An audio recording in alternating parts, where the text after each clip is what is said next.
Bonjour, c'est Babadou Nar. Aujourd'hui, c'est le 10 juin 2020.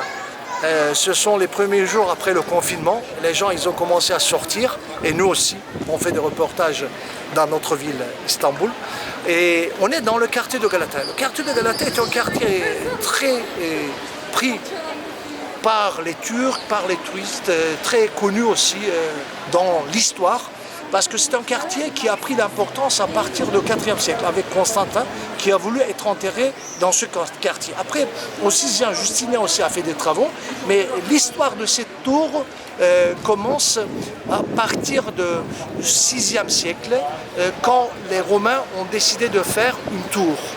Et quand ils ont construit cette tour, pour observer les bateaux qui venaient vers la Corne, parce qu'on est juste en face de Constantinople, sur une colline. Et de cette tour-là, il y a une très belle vue sur la Corne d'Or et sur la ville de Constantinople. Surtout, avant, le commerce n'était pas du côté du Bosphore, et était plutôt du côté de la Corne d'Or. Et du coup, il y avait beaucoup de bateaux qui venaient, qui rentraient, qui sortaient. L'endroit où il y a maintenant le marché aux épices, il y avait un port de commerce très important. On faisait beaucoup d'exportations vers l'Orient à partir de ce port-là. Il y avait beaucoup de produits qui rentraient aussi par ce port. Et cette tour servait à observer tout ce commerce. En 1453, quand l'Empire ottoman a conquis Constantinople, Mehmet, bien sûr, a repris ce quartier et la tour. Mais il y a un problème, c'est que le quartier, à partir du XVIe siècle, le pouvoir dans ce quartier est passé entre les mains de commerçants genevois et des Vénitiens aussi, qui étaient là. Et ils ont même entouré un moment avec des remparts pour dire que c'était à nous.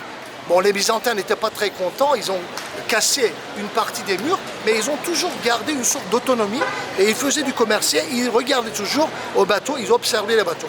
À l'époque de l'Empire ottoman, à partir de 1453, la population non musulmane est restée là. Au XVIe siècle, quand ils ont fait un recensement à l'époque, une recherche, 80% des habitants de ce quartier étaient les non-musulmans, des chrétiens, des juifs, des arméniens. Et du coup, on peut dire que ce quartier est resté un peu à part des autres. On trouve toujours les étrangers qui viennent, qui s'installent ici dans ce quartier-là, autour de cette tour-là. Aujourd'hui, nous sommes au pied de la tour de Galata qui fait 70 mètres de haut, 10 mètres de large. Vous avez l'occasion de monter sur la terrasse et avoir une vue exceptionnelle de cette terrasse-là. Vous avez l'entrée de l'autre côté de la tour. Souvent, bien sûr, il n'y a pas encore des vols touristiques. Les touristes ne sont pas là, mais quand il y a des touristes, il y a toujours des queues pour pouvoir venir ici, monter sur la tour et observer l'Asie, l'Europe, la Corne d'Or et la Constantinople.